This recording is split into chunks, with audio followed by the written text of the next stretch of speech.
Shangi Gopanyutosho.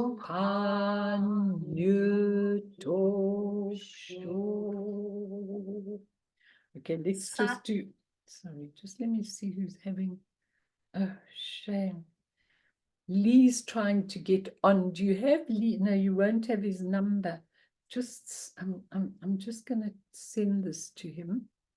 Sorry, because she really mixed up a whole lot of people. Right. And just let me see who else. Okay, that's fine. I think everybody's here that should be. Let's do the 4 limitless contemplations in English first.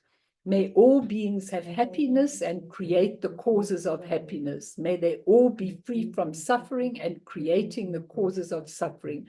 May they find that noble happiness which can never be tainted by suffering. May they attain universal impartial compassion, free of worldly bias towards friends and enemies. Semjen damji dewatang dewe jutang den pajutik, dungal tang dungal chitang trawajutik, dungal mepe dewa tampatang minrawajutik, nearing chaktang nitan drawe tang nom chempola ne pajutik. So, today we are going to continue with all our beautiful, really the whole situation of getting to the copper-colored mountain after death. And even if you don't want to go to the copper-colored mountain and you'd rather go to Devachan, that's fine. But the whole principle of looking at pure lands is what we're talking about, because pure lands are never out there. They're inside, right in your heart. And the copper-colored mountain, Zangdo Paldri, Guru Rinpoche's pure land, is right in your heart. And like Leah, you and I were talking last night, like you'd been so sick, for example. And when you are so sick that you actually think this might be my time, this is not the time to think about, maybe this is when I'm going to think about where am I going, what am I doing? It must be so second grain to you that when the time comes, it doesn't matter if you're in an airplane crash, whatever you are, you automatically know in your mind, it might be confused for a moment and then it switches off. So our title today, I've called How Privileged Are We to Find the Lotus-Light Palace right inside of us. And if you want all the external teachings, this is actually the 10th session on it, and they're all on YouTube of our center, so you can get any of them and go back, which is nice because you really get to know them very well, and then you start practicing by actually saying Jigme Lingpa's aspirational prayer on a daily basis. I say it every day, and then each time I say it, I learn something more.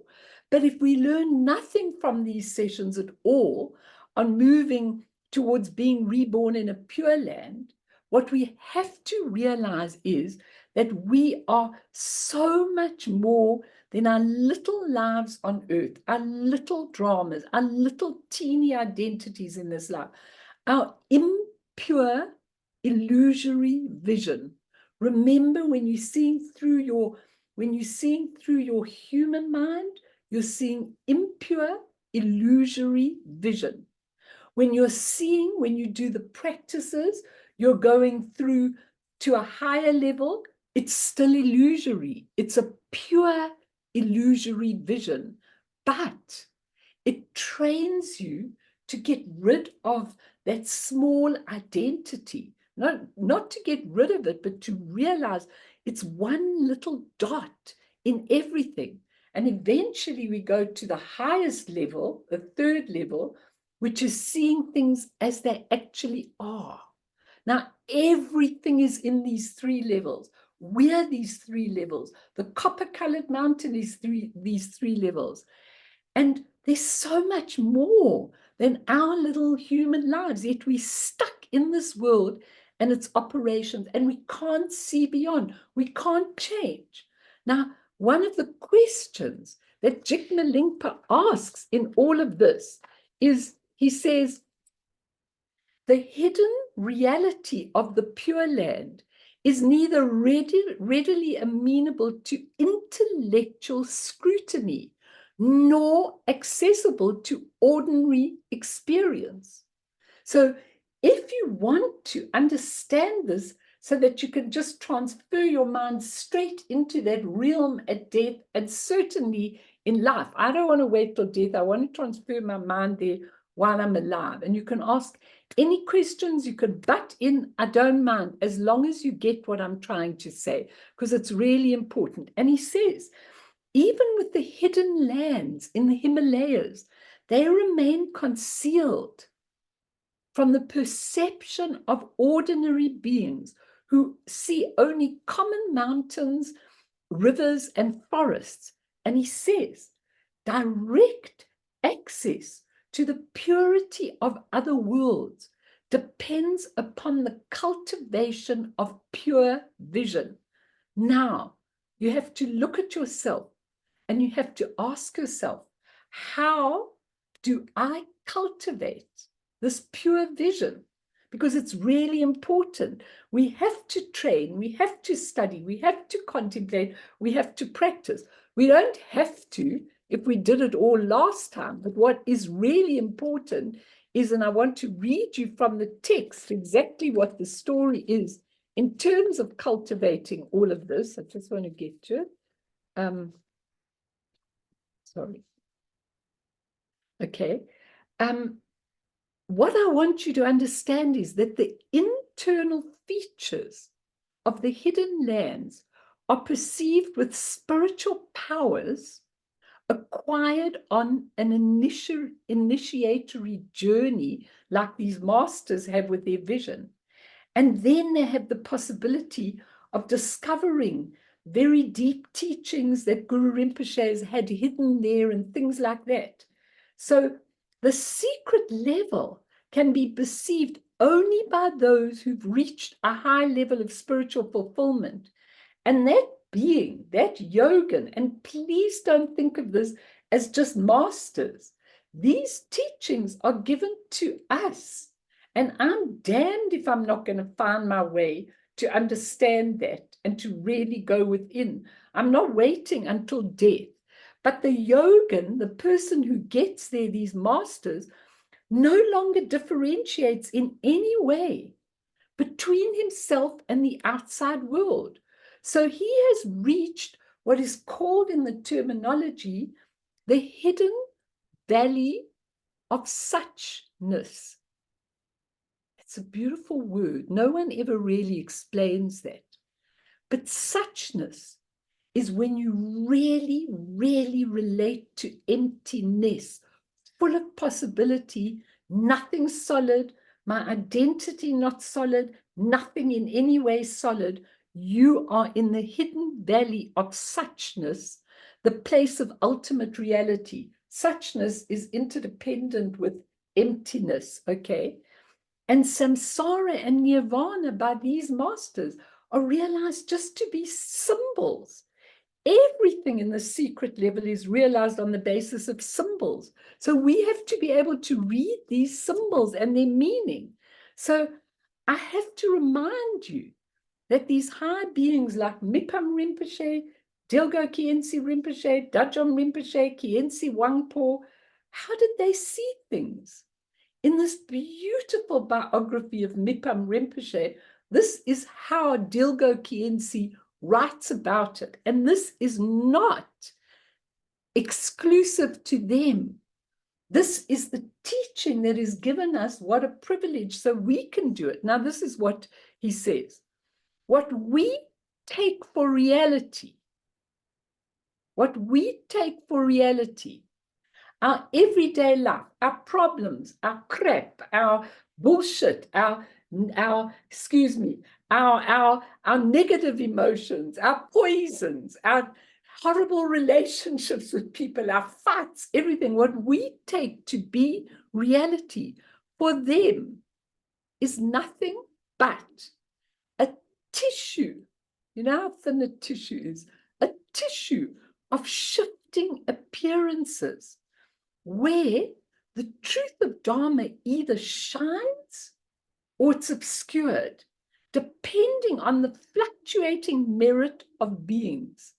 So if you've done it before, and if you've had the luck, like you, Leah, walking around for years with Akong Rinpoche stuck to his side, if you've had that, it's all in you already.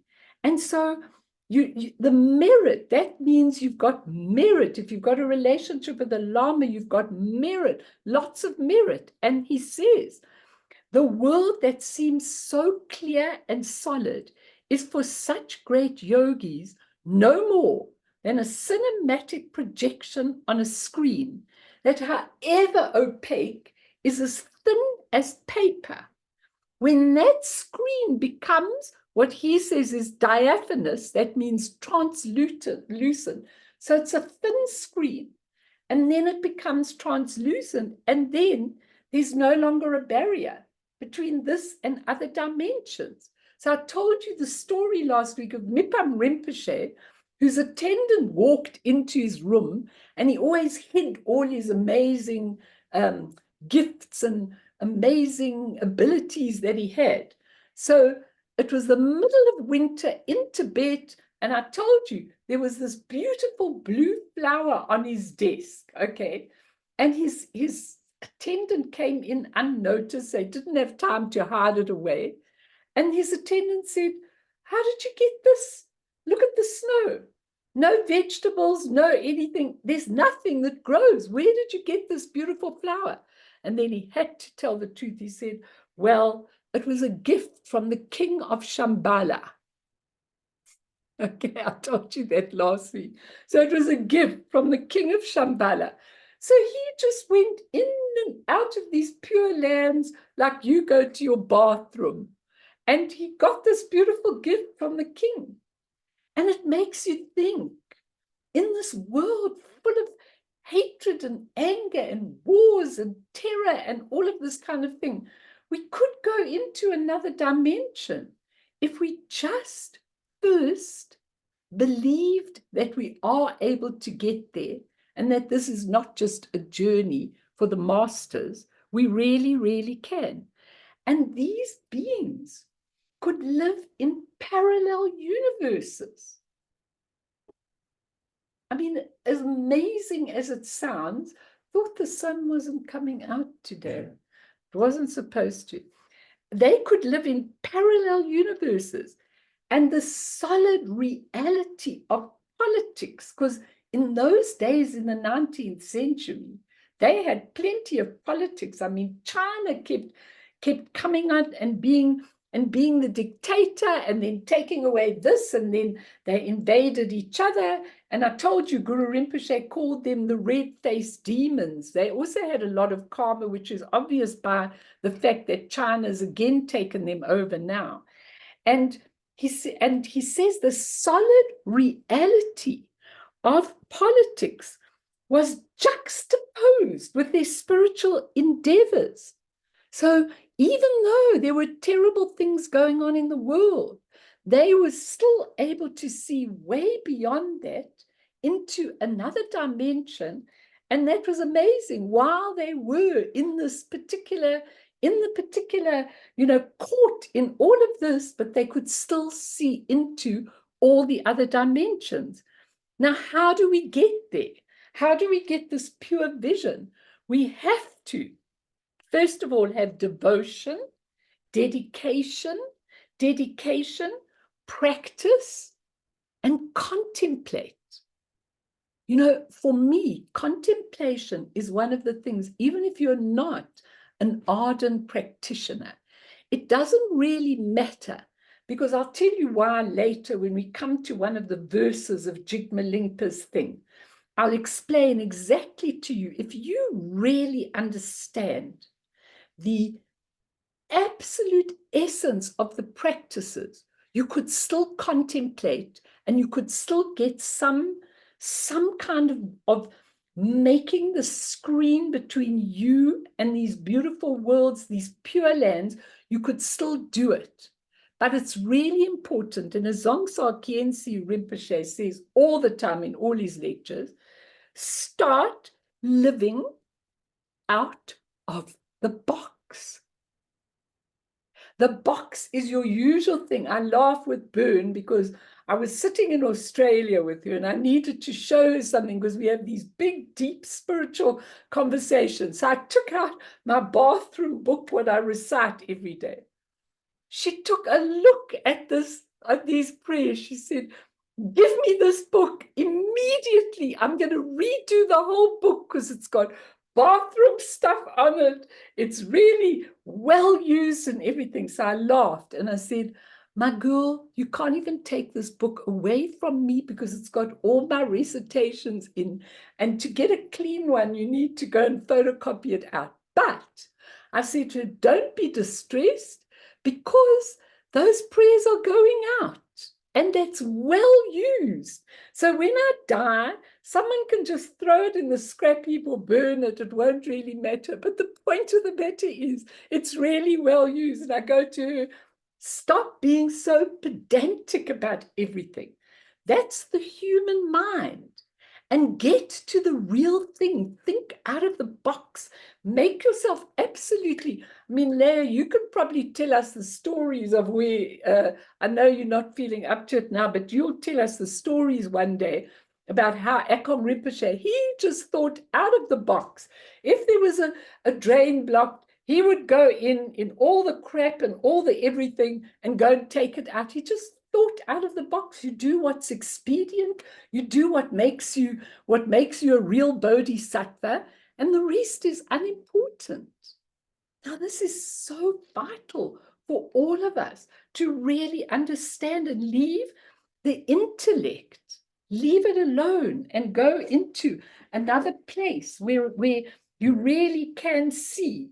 I just want to go to page 5 of my notes because there was a quote I wanted to give you, which was really important. Okay. No, that was what I wanted there. Okay, don't worry about that. So when we look at Jigme Lingpa's prayer, each verse is amazing. And I'm not going to teach each of the verses because we've done all the external verses. And you can go back, you can get them on YouTube very, very easily. But when we come to the last 5 verses, we'll just do a couple of sessions left with this. But if there's more you want, I'm very happy to give it to you. But we need to look at everything in Buddhism is the outer way, the inner way, and the secret way. Very important. Everything is in threes, okay? There's nothing wrong with the outer way. It's the outer way of doing the prayers. It's the outer way of living a spiritual life. It's the outer way of the Nirmanakaya, which is that third body, being able to give compassion everywhere. It's the outer way, and it's really okay. But then you come to a deeper meaning in the inner way. And that's when you go from that Nirmanakaya, our world that the Buddha called Saha. We go to the inner meaning. And when we come to the inner meaning, that's when we're going to another level, the pure illusory visions. So we're going to the Sambhogakaya level, and we're seeing those pure illusory visions. When we go to the secret way of doing everything of life, that is the real deep inner, the way where the copper-colored mountain is in the heart chakra. All you have to do when you leave your physical body is that heart chakra is in your subtle body. It's called in Tibetan Tigla Natchik. It's right in your subtle body. And when you go into that, there you see the true secret meaning of everything. So just to give you an example, and then I'll stop and you can ask me anything you want to know. If you look at the refuge prayer, you can even see that in everything. So the refuge prayer, when you do it in an outer way, you go, I take refuge in the Buddha, I take refuge in the Dharma, I take refuge in the Sangha. And then you could do your prostrations, or you might just walk into a center and you might just say that. Now, that is beautiful. I'm not stopping any of you from taking refuge like that. That is on the outer level. You see the Buddha as someone there. You see the Dharma as something you can embrace in your life. You see the Sangha as someone you can really relate to on that level. Then, when you take refuge and you go into a more meaningful refuge, you go to a higher level, then you say, I take refuge in the Guru. I take refuge in the Yidam, the deity. I take refuge in the Dakini. That's the inner way of taking refuge. And what does that mean? The Guru is both external and internal. The Yidam is the deity that you really relate to, okay?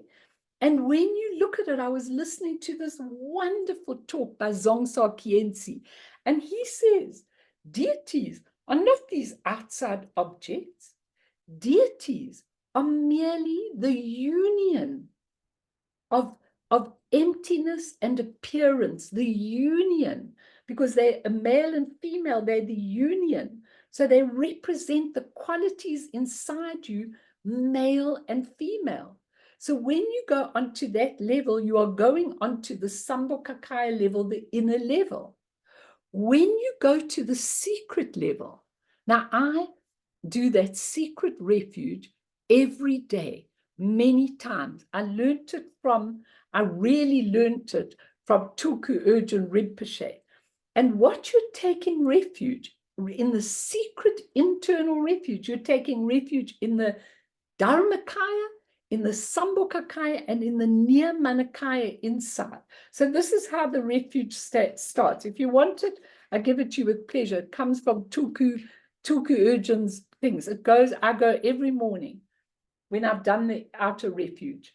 Namo, in the empty essence, Dharmakaya, in the luminous nature, Sambhogakaya, in the manifold capacity, Nirmanakaya, I take refuge until enlightenment. So now what is that inner level? What is that secret level? That secret level is when you actually see that ultimately all the different levels of refuge are included in that. Because even if you're taking outer refuge, you're taking refuge in yourself. And so everything is included, and ultimately everything originates from and within the three kayas. Everything is liberated and purified within the three kayas. Now, everything when you die, you are first could be liberated in the Dharmakaya, the pure open essence. If you miss that, you could be liberated in the Sambhogakaya, the luminous expression of the essence, which is rainbow colored. And then if you go to the bardo of becoming the third bardo, you're going to be hopefully still taking refuge in the Nirmanakaya, which resembles our Saha world.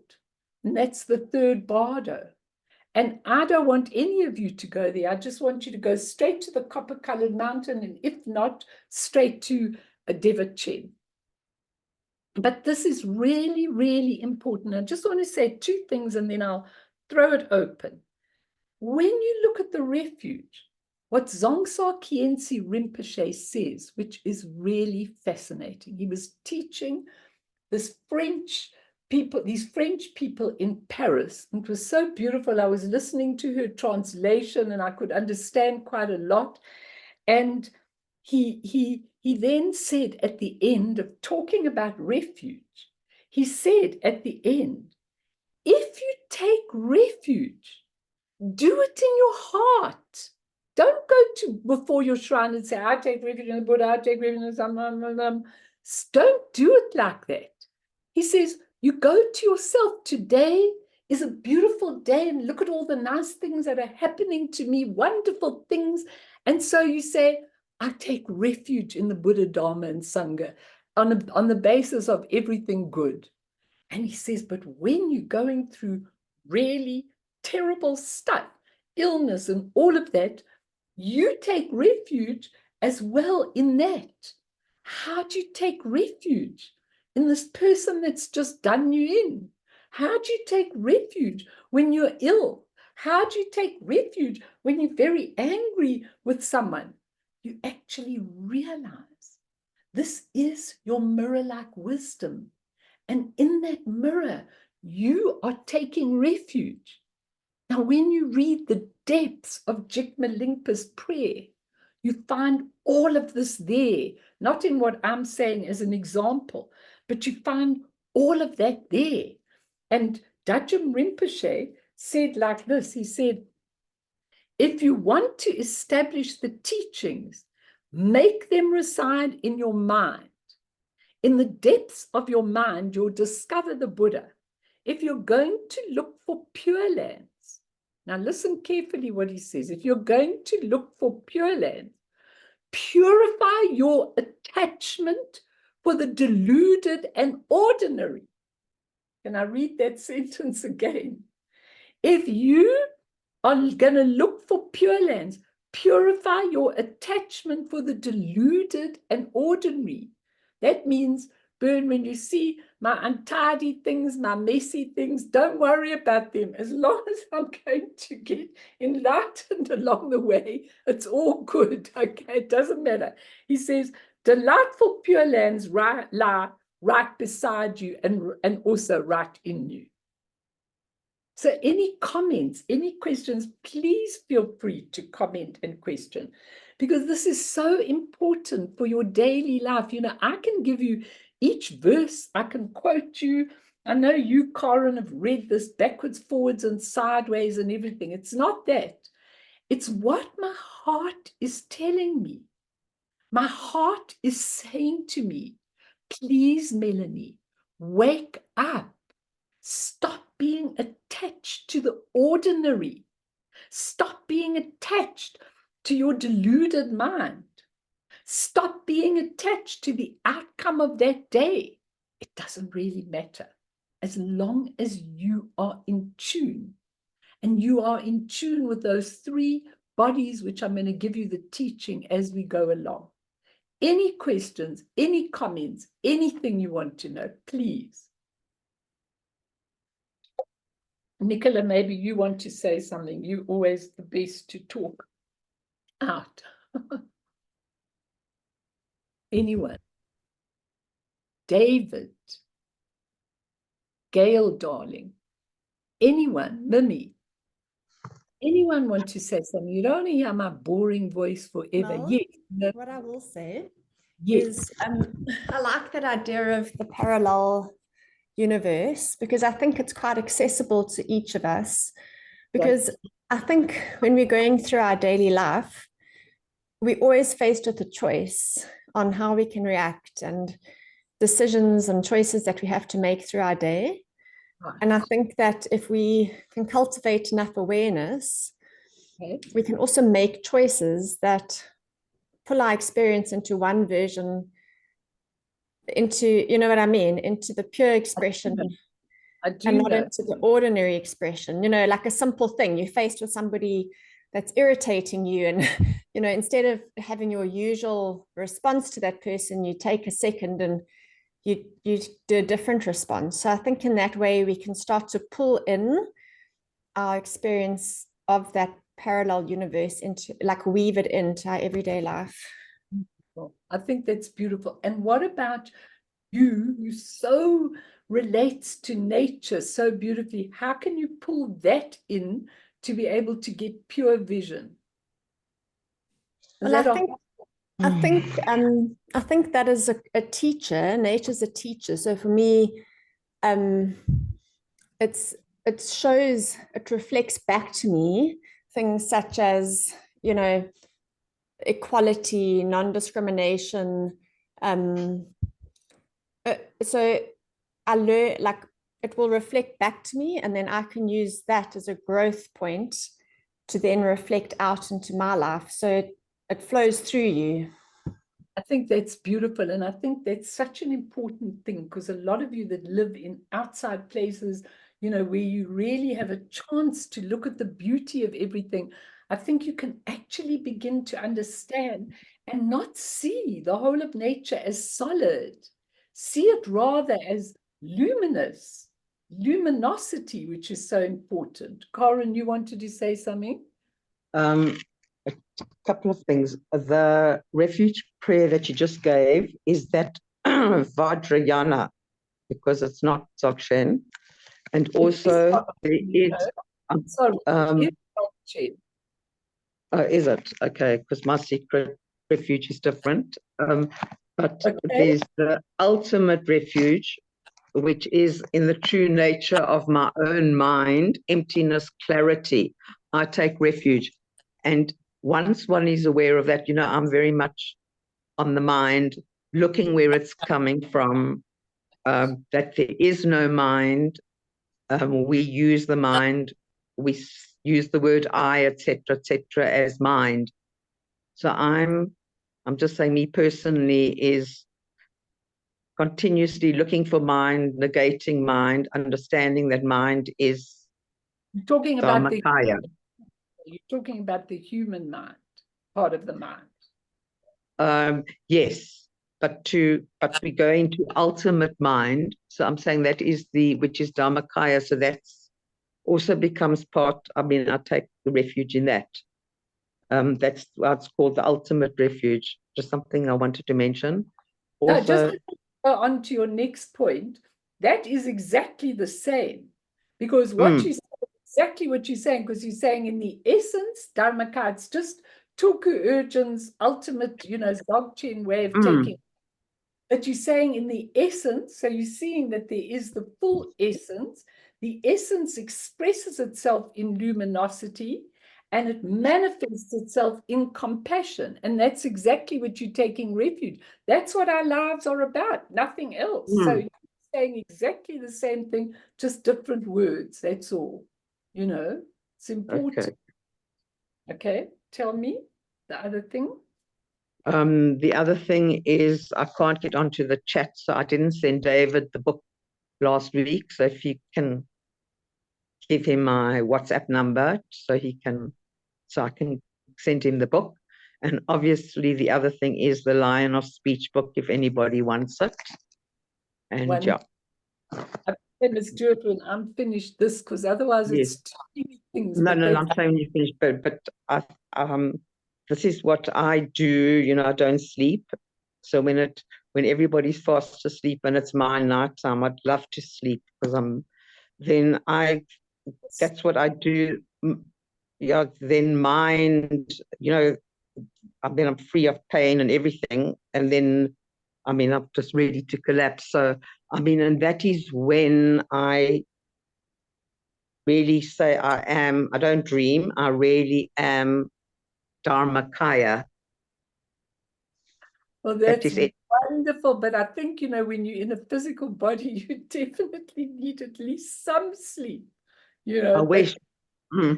You're unbelievable. You're a little yogi, quietly in the closet. Nobody knows why you were put in your situation, but it's amazing, you know, and exactly what you're saying is exactly, are we saying the same thing completely and totally? You know? So that's fine. Thank you. Sorry, you wanted to say something else? I'm just saying that the secret refuge is like completely different, because that's in the channel and the key and the life drops. In the life drops. Okay, that might be another way of looking at it. Just tell. And then because the Tsa, which is the energy channels, that's all the universes are in it. And the Lung, that's the energy of life. I don't know if this makes it easy or not. So that gives life to all the universes. And the Tigla, of course, that's the essence drops. I'll give it to you. That gives rise to the time and the spaciousness. I absolutely understand what you're saying. And when we get onto it in the text, I will give it to you. Because what Okay. you're saying with the channels, the winds, and the tiglers, those are there's a way, even, you know, that's the Anu yoga way of doing it. And the Ati yoga is beyond that, where you just liberate everything into the sky. But I get what you're saying, but I don't want them to get confused with it. Let's just leave it like that for now, you know? Yeah, I'm just asking for me. I'm selfish. Okay. No, not at all. Mm. But when I come to that, I want you to speak about it. It's really important. Okay, I'm going to come to that soon. All right. Okay. Yeah. Me? Okay. Thank you. Thank you. Thank you. Donna? Yes. Marianne, needing to talk to you. Thanks, Mel? thanks, Burns. I've been trying a bit. Thank you. Shame, yeah. Mel, I just want one simple to clarify. When you were talking about taking refuge in your heart, in the outer way, Buddha, Dharma, Sangha, if it's a beautiful day and you're appreciating, incorporating that, but you said when we are in difficult spaces and so on, we would use it as the mirror-like wisdom. Can you clarify that? Yeah, it's just very, you know, what Zongsa was saying was that when you take refuge, real refuge in your heart, never mind all these theoretical refuges that we take, we learn them, it's really looking at each positive and each negative situation. And actually, when you take refuge, it is your total acceptance that you're in the right place at the right time. And so you take refuge in what the Buddha Dharma has actually taught you. That's what he's saying. He's saying it's no good, you know, everything's cool, everything's going well, you've done well in your life, you well, everything's wonderful, and you are, you know, and you know, you forget all about the refuge. He said, when things are going badly, but even when they're going well, that's where in your heart you feel gratitude. You say how blessed you are to get, do you know what I'm saying? To get that teaching, to be able to understand that what you're going through is simply a kind of it's a difficult situation that you've created that needs to be, you need to take refuge in that situation because it's teaching you everything. Do you know what I'm saying? Do you understand? And that's Use the mirror. You would use it as a mirror. Sorry, I've got something in my throat. That is Right. mirror-like wisdom. Yeah. The sun decided to arrive, and on my phone, it said there was no sun today. So I took my chances and put it on my table. Sorry, so do you understand, Mim, what I'm saying? Yeah. Thank you. Okay, anybody else? Anybody else? Can we go on? Are you all happy? I don't know why I'm coughing. Okay, let me put this here so it's not in the sun. Didn't turn anything around today. So, Jigme-Linkpa's work gives the practice instructions corresponding to the outer, inner, and secret interpretations. Okay? And it just sucks up. I'm so sorry, everyone. It's 1 minute. I don't know what happened.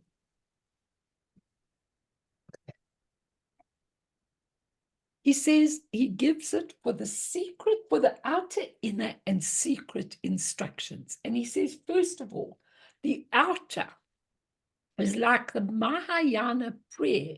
He says the aspiration for rebirth in a Nirmanakaya Buddha field.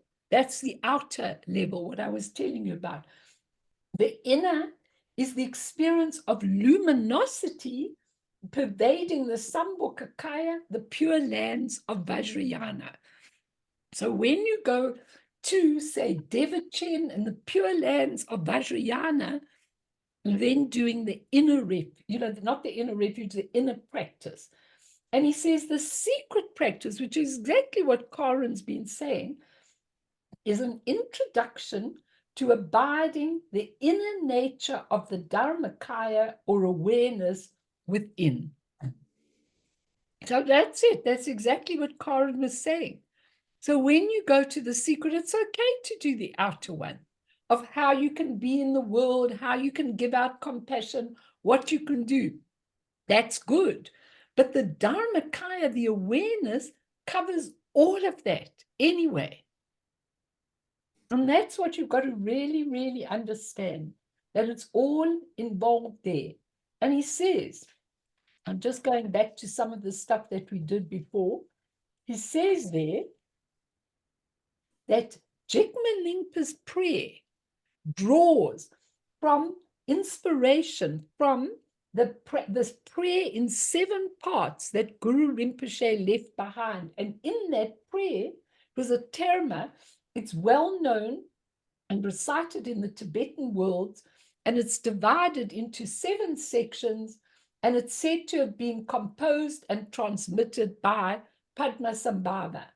Now, Jigme Lingpa is the rightful heir to this prayer in 7 parts. So he incorporates it into his aspiration to go into the Pure Lands. He incorporates it in that, and he incorporates it in, and he is the rightful lineage holder. So he's not copying it. He's actually taking it and incorporating what Padmasambhava taught in the 7, not the 7-line prayer, the prayer in 7 parts, and he adds it in.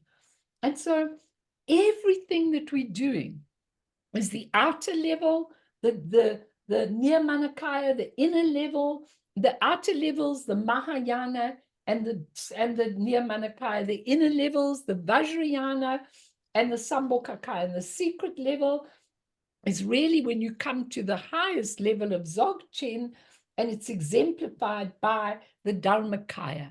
And he says it's also the same as saying individuals of lesser, middle, and really amazing capacity. It's also divided into 3. And the mountain is divided into 3, where Padmasambhava, as we learned, is on the lower level of the mountain. Padmapani, who's Chenrezi, is in the next level, and Amitabha or Samantabhadra is in the final top level. Now, when we understand this, it's amazing, because we see that all of this is really, really important, because we can see it at any level. And please, everybody, we're going to leave this now and go on to the next verse. We're going to do some meditation and then go on to the next verse. But please understand something really, really, really well. This is something you can all do. And as I said again, and I want to make that very, very clear, it is okay to do the outer level, okay? It's okay to do the outer level. If that's what suits your being, it's really okay. Just because I'm a little bit of a leaper, it doesn't mean you have to be a leaper. And also, what's demanded of me all the time is to keep going back to the beginning. Now, on Tuesday night, I kind of gone back to the beginning, and you can take that, because it's really important for everybody to grasp this and understand what it is, and to go back and to be able to really do this in an amazing way. Okay. Anyone else want to say something? Let's do a meditation, and then we'll go on to the next chapter. We're going to go on to the 15th verse when we finish. So I'll ask you to put that up. I just want to get it out. Sorry, I'm juggling everything because our weather bureau is really poor and bad, and it said no sun today. So I thought I could take a chance, but I can't. So here we are. So let's do a little meditation, everybody.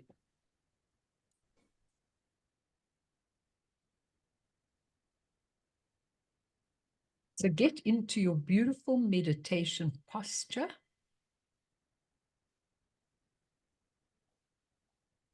Your spinal column is straight, which is what Corin was talking about, so that the energy winds can flow very freely right into the central column, and that the winds are not disturbing you with all their negative emotions. Your chin is slightly tucked in. Your hands are on your lap, right over left, with the thumbs touching. And you're just breathing in and out. In to the count of 3 or 4. Out to the count of 3 or 4. In and out. Relaxing everything in your physical body. Absolutely everything. Wherever you feel tension, holding on to things, just relax that tension completely in your body. And you're breathing in and out. And you're coming beautifully to this present moment with total awareness. Breathing in and out. And expanding your awareness. You're looking into the blue sky. You're expanding your awareness into the essence of your mind, blue sky. And you're letting everything go free within you. Expanding completely and totally. You're understanding how it works. How do I work? How do I go about absolutely everything? There is the essence, my true nature of mind.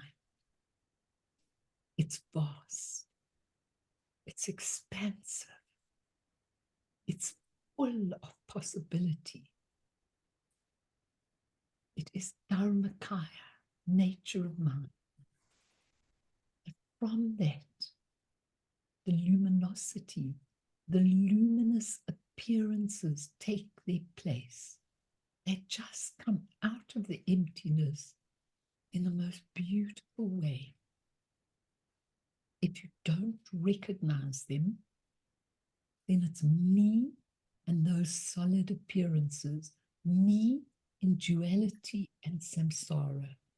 If you recognize them, they are just the beautiful expression of the Dharmakaya into the Sambhogakaya. And from the Sambhogakaya into our dimension, tons of energy and compassion, unlimited, if it works well. If we're in our human mind and we're not seeing the truth, then that beautiful, luminous, rainbow-colored appearance becomes coarse, and we are outside of it, and we are looking at life differently. And that's when we go into samsara. That's when this symbol called samsara is created. So you are sitting in your meditation, breathing in and out, and being totally awake and aware, going into that pure nature of mind, and sitting there, and any of your thoughts and feelings simply become luminous expression of your true nature. So don't do anything about them. When your mind goes to pick them up, reprimand you, fix them, dissect them, judge them, bring it straight back into the absolute pure presence of mind and the breath. And in.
So when you are really wanting to understand the pure lands within you,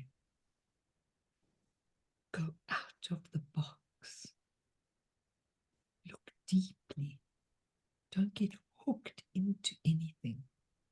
Go out of the box and see the reality of whatever it is that you're looking at.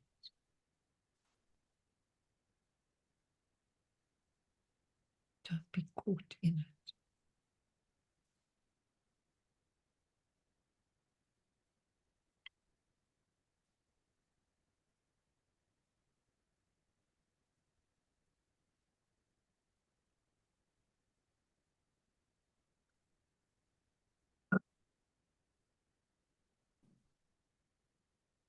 You know, it's interesting. I was saying to you, contemplation.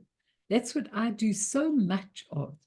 So one of the sentences in my prayers goes something like this. It goes, may illumination dawn as wisdom. Again, I haven't got somebody to come and explain to me. I haven't got anybody to go and say, what does this mean? So what I do is I just sit with it for a while, saying the sentence, let illumination dawn as wisdom. Then I'm thinking, what is that? What does it mean? What does it mean, let illumination dawn as wisdom? And then suddenly I get it. What it is that from the essence comes out the illumination, the beautiful colored rays of everything. And when it says, let illumination dawn as wisdom, it's actually telling you, don't look at this illumination as a thick, coarse thing with your human mind. Allow it, absolutely allow it to dawn as wisdom. So, Mimi, that's where you've got your mirror-like wisdom or your discriminating wisdom or whatever you've got, because you asking for it to dawn as wisdom instead of, if you've got anger, if you've really got anger towards somebody and you're really annoyed about something, okay, how would illumination dawn as wisdom? The anger is actually made of illumination. It's not a coarse thing. So what you're doing is, Shad, people are getting bumped off, I don't know. So what you're doing is you're allowing that anger, you're saying, hang on, that anger's not me as a human being, me, this is this anger, what it's doing to me. You're letting it dawn as wisdom. It's really luminous, and you're letting it dawn as wisdom. When you look at that, isn't that amazing? Don't you think that's amazing? So now every time I'm in a situation, I think of those words, let illumination dawn as wisdom. So I'm caught in this situation. This person is criticizing me deluxe. And instead of going buss in my human mind, I'm actually going, what is this? I'm looking at it from a pure, clear way. I'm looking at this as wisdom. Let this luminous anger, which is really mirror-like wisdom, show itself to me. Let it dawn, not let it become, let it dawn, that there never was anything tangible like anger and hatred and jealousy and envy. Let it dawn as wisdom. So that's how you go to the other realms, to make everything a clear, see-through screen like these masters did. You just ponder it. But when you ponder, it's like dropping a stone into a pool. You don't ponder by saying, I wonder what this illumination dawning as wisdom really means. You don't go like that, because that's not going to give you that luminous mind. You just ponder it. You drop it in. May let this illumination dawn as wisdom. When I first read it, I didn't have a clue. But when I contemplated it long, I thought, what an amazing thing. I'm trying to keep this computer out of the sun. Sorry if I'm shifting around. I'm really very bad because I'm shifting around to keep it out of the sun. But what I'm really saying to you is, let it dawn as wisdom. So whatever circumstance you're in, let it dawn as wisdom. This is a situation I created. I need this situation to go on my journey to develop.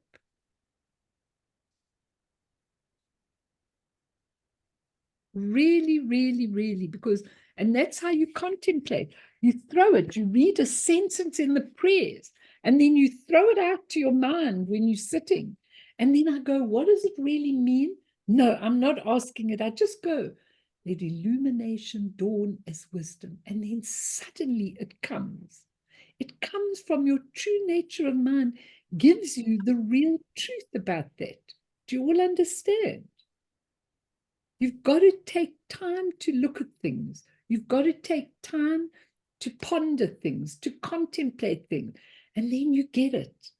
And then you suddenly realize, oh my goodness, that copper-colored mountain, that mountain is really in me. My body is made of all those materials. They're just coarse because I've developed them as coarse, but actually my whole body is made of it. I am the palace. I am the Lotus-Light palace. And in my heart, I've got that. And you get it. And then you think, I've got to go there. It's really important for me to get there in this life and know where I am and what I'm doing. Do you understand?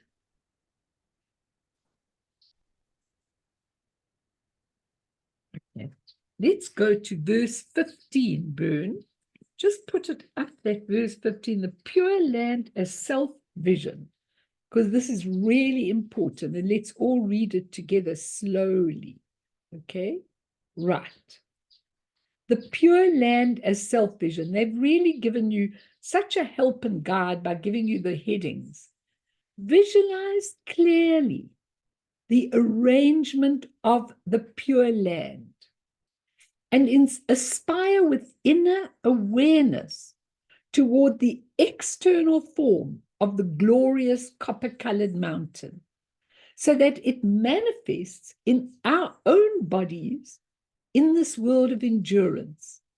May the glorious copper-colored mountain manifest in our self-vision. Most exquisite verse. Okay, most exquisite. What does it mean? Thanks, Bern. It says, visualize the exterior of the pure land internally with great sincere aspiration, so that it becomes recognized in your own body. You're looking at it, but it's in your own body. I mean, I have to take you back to Akong Rinpoche. Everybody's having a hard time with all the load shedding and everything.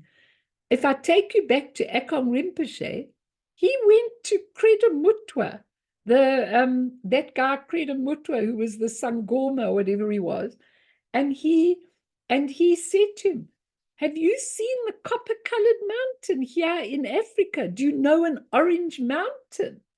And Kreda Mutwa said, yes, I know an orange mountain.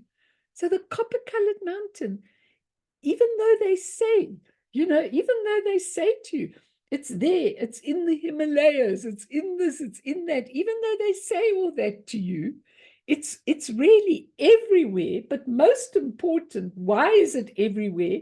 Because what's inside manifests outside, always. So when you go, Patricia just got it now, light bulb dawning on you as you got it, okay. That's why I like to see your faces, because you just got what I was saying. You see, the whole of the external world is just a reflection of your internal world. Okay, so if you can get that, you suddenly say, oh my goodness, that exists in me. He says, till it becomes recognized in their body. In your body, it's got to become recognized. And he says, pray with intense devotion to the awe-inspiring realm of the glorious copper-colored mountain, and it will appear in one's body. What appears in the cosmos is reflected in each individual, and whatever appears in the experience of every single being is projected macrocosmically onto the fabric of the universe. The 6 elements contribute to creation and maturity of the fetus, and the fetal body develops in exactly the same way as the cosmos. Now think about that, okay? Because think about the fact that we've got all these wars going on in the world, okay? And we're saying, this person must do this, and this leader must do this, and this must do that. We don't realize that the world is a reflection of our unity, of what we're putting out, because we're so full of crap, you know? It's just unbelievable when you really look at it. What's going on in the outside world is from our hearts. And Mel, that's what I was saying earlier about nature, because nature is also that reflection of our pure wisdoms and qualities. It's a pure land we can connect into. And then by seeing it not just as, you know, external nature, you see the qualities in it.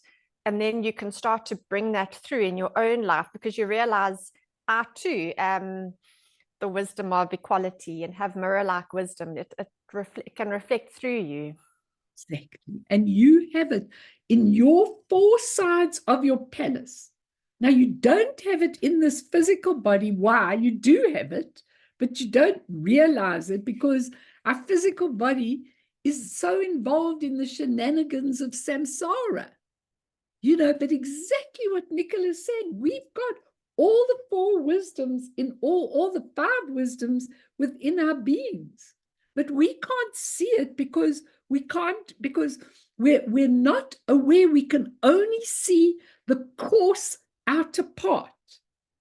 But as soon as you decide that's enough, on that day, you're going to start the screen between you and the truth of the luminous wisdom is going to get thinner and translucent.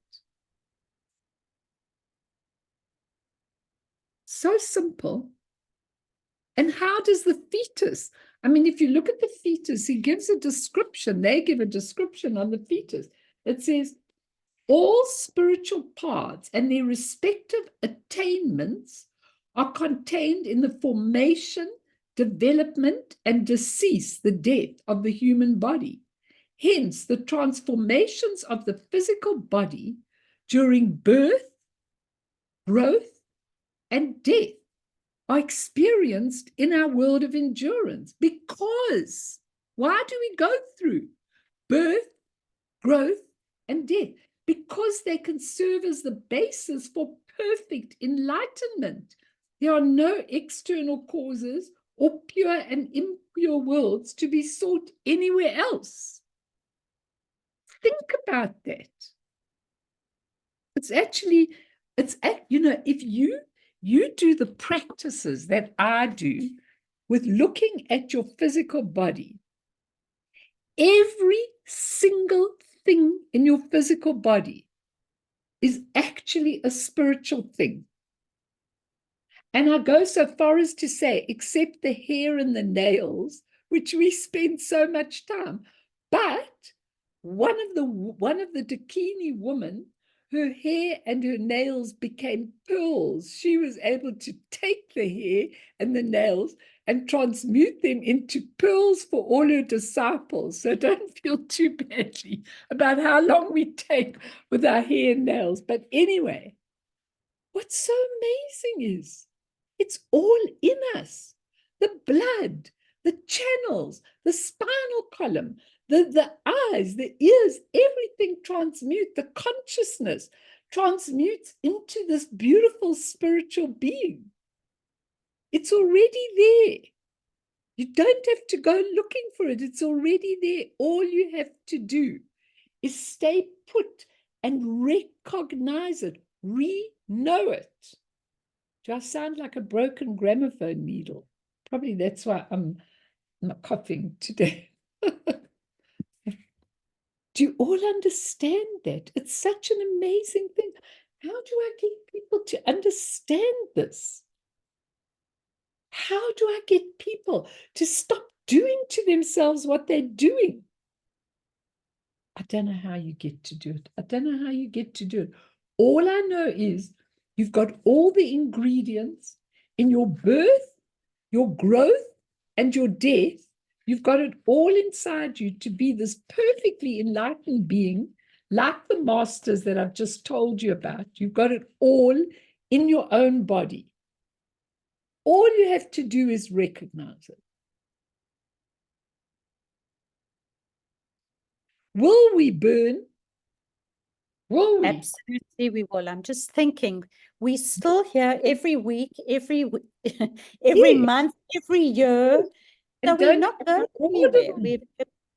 them. And none of us have, you know, we definitely have taken a lot more than what we ever would have without you.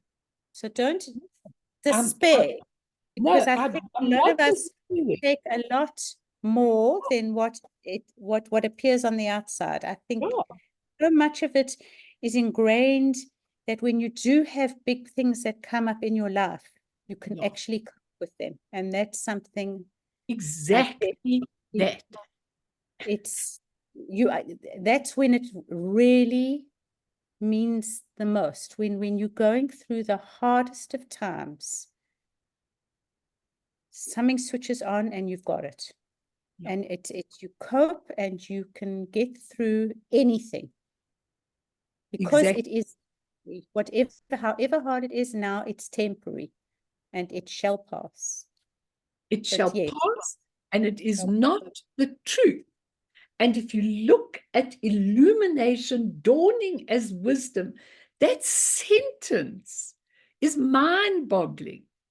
Comes up in Tulku Urchin's prayers that I like to say and everything, and I keep thinking about it. Illumination dawns as wisdom. Dawns. Doesn't become wisdom, it dawns as wisdom. Okay, when it dawns, you suddenly think, oh, I get it. Your birth, your growth, your death, all of them are the sequence. When we do the Vajrayana practice, we use that sequence of from the emptiness comes the deity. Is there a deity? Is there a deity? No, there isn't a real external deity. You know, when Dzongsa Khyentse Rinpoche was talking about Vajrayana practice and the deities, I thought it was absolutely amazing that he suddenly said about the deities. He said, the deities, everybody's bumping off because it's this load shedding we've got. Okay, everything's breaking down in the government. Anyway, he actually said, the deity doesn't matter whether it's Tara, Chenrezig, Guru Rinpoche, whoever it is, the deity represents emptiness and wisdom, the masculine and feminine together. So when you do the practice, you're just trying to help yourself. If the baby's born and then it grows and then it dies. Okay, after it's grown, it dies. It's exactly the same way in the Vajrayana. Out of the emptiness comes the union of appearance and emptiness, the union. So in other words, the illumination dawns as wisdom. And then what happens to that? It's pure illusory vision. It's still illusory. It's got to go back into the emptiness. And what happens with our lives? We're born, we take on what we have to do, blah, blah, blah. We grow, we change. Hopefully we get spiritual, and then we die. And then we go back again. Exactly the same process. It's all here in you. When you get this, please be excited like me. Be excited like me. Because I get it. I get it. And then when I get it, I'm smiling and I'm in my shrine room by myself and I'm teaching all of you. I'm saying, what I'm telling you is this, and this, you know, and you aren't even there, but I'm teaching you, you know, because I get it. And I think, let me just tell you about it. And then I'll remember when I see you next. Crazy girl. As they'd say, we could put you in a psychiatric ward rather than what you're doing, you know. But that's fine as well. I don't mind. Do you all understand? Okay. All right, so next time, let's just read the next verse because it's very interesting, the next verse. Just let's read verse 17. We're nearly near the end. 16, sorry. We're nearly near the end, but it's absolutely fascinating. It's called The Stages of Deity Yoga. So just what I've been talking about is in this.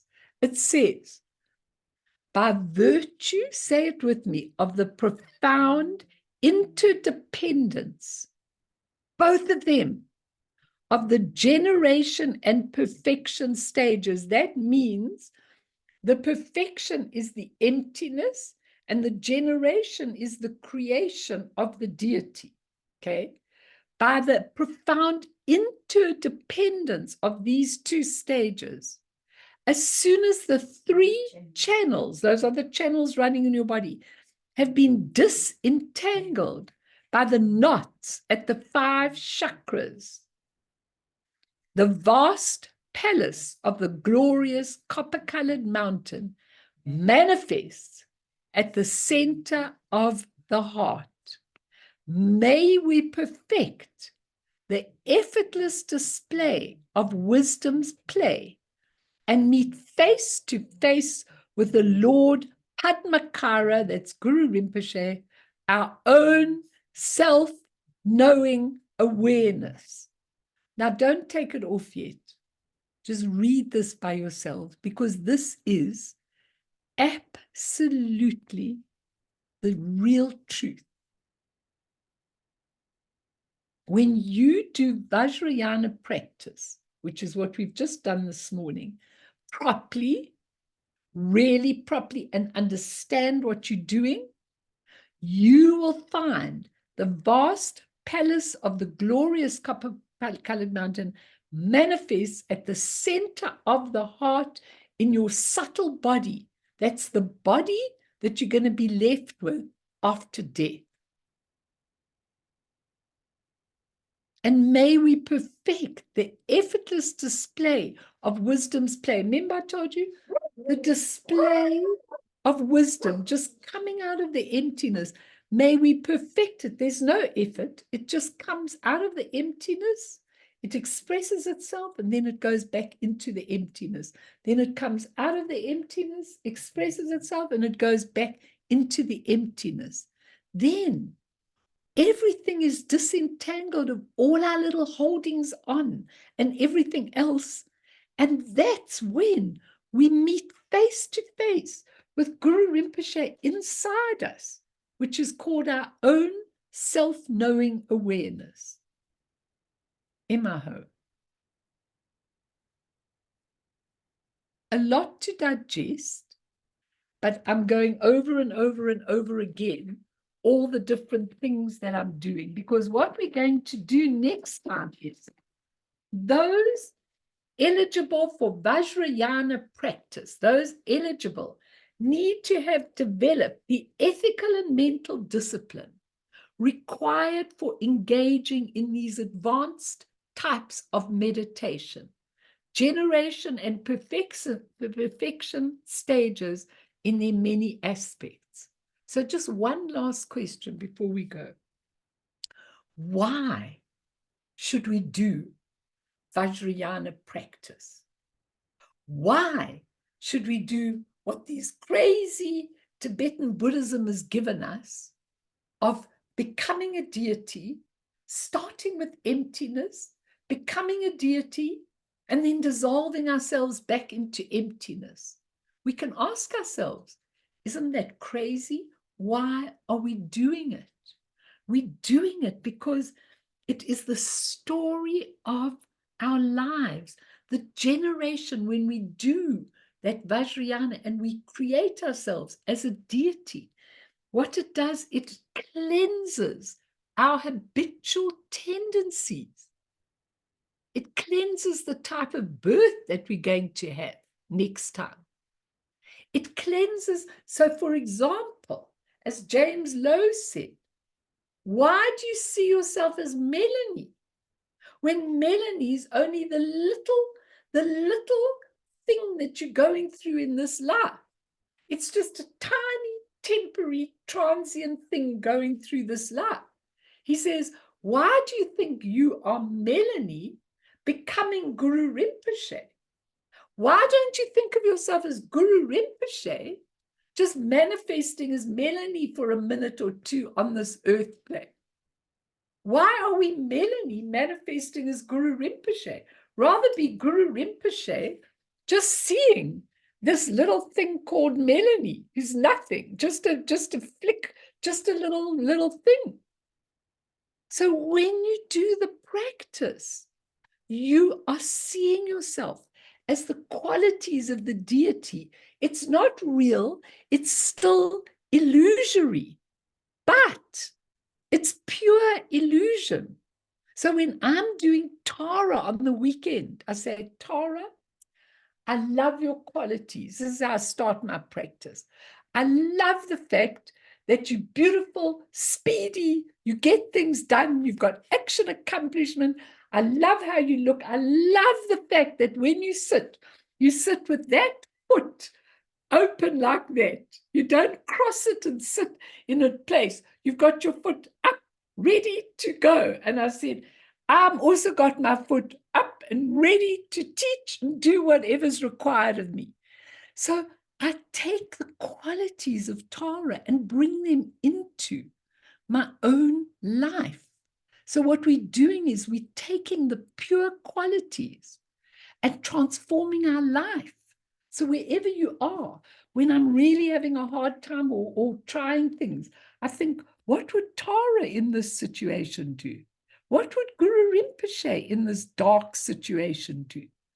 And you are incorporating. It's not that they're real. They are just the pure expression of emptiness and wisdom. That's what they are. And that's what you're doing.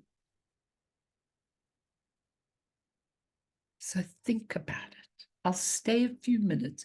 You can ask me after I've taken off the recording. Some of you are a little shy, but ask me, because I've thought so deeply about this. And if I'm doing this and it's helping you, then I want to know that you're getting something out of it and you're changing yourself.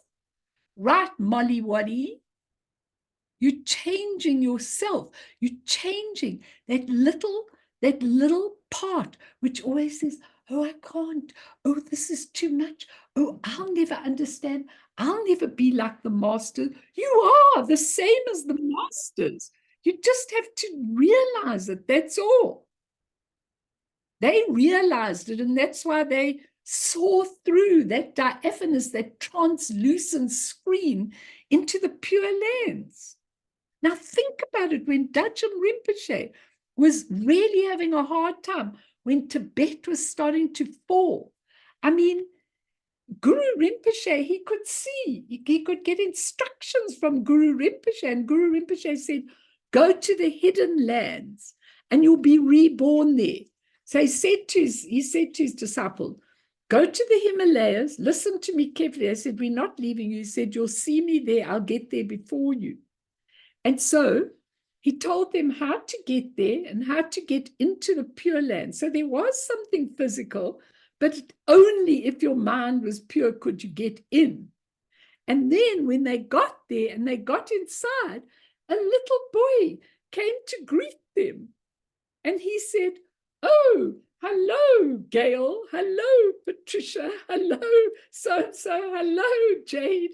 Hello, Robin. Hello, Igor. Hello, David. And they thought, how does this little boy know all our names? And then they realized, oh my God, he's made himself reborn in an 8-year-old body.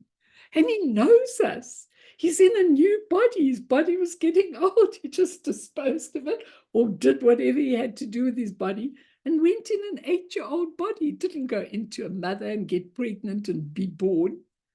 He was past that. Think about it. It's not just the master, it's us. We have to wake up and see. Let's dedicate Bern, and then I'll stay for a bit if anybody wants to ask. I've got this computer balanced on my knee, and I really apologize to people who are going to watch this that it's jumping around the computer. I'm trying to take it out of the sun, and I'll never take a chance looking at it that there wasn't going to be sun. I don't trust my computerized review of the weather. So let's dedicate to all sentient beings, to everybody in the wars, to everybody, to the hostages, to the Gazas and Palestinians, to all the people in Ukraine who are going through real hell and everything. We dedicate to all of them, but not only to those who are so obviously really getting very hard lessons at the moment. We dedicate also to all of you, to all sentient beings who are struggling to understand, who are struggling to go into their true nature and change their whole perception of everything.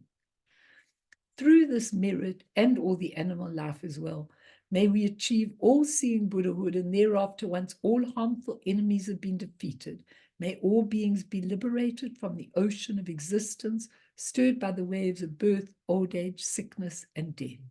Sonam die tamche zipane topne nepe dranam pamshene chegana chi balak dropaye sipe sole drowa dro warsho. Stop the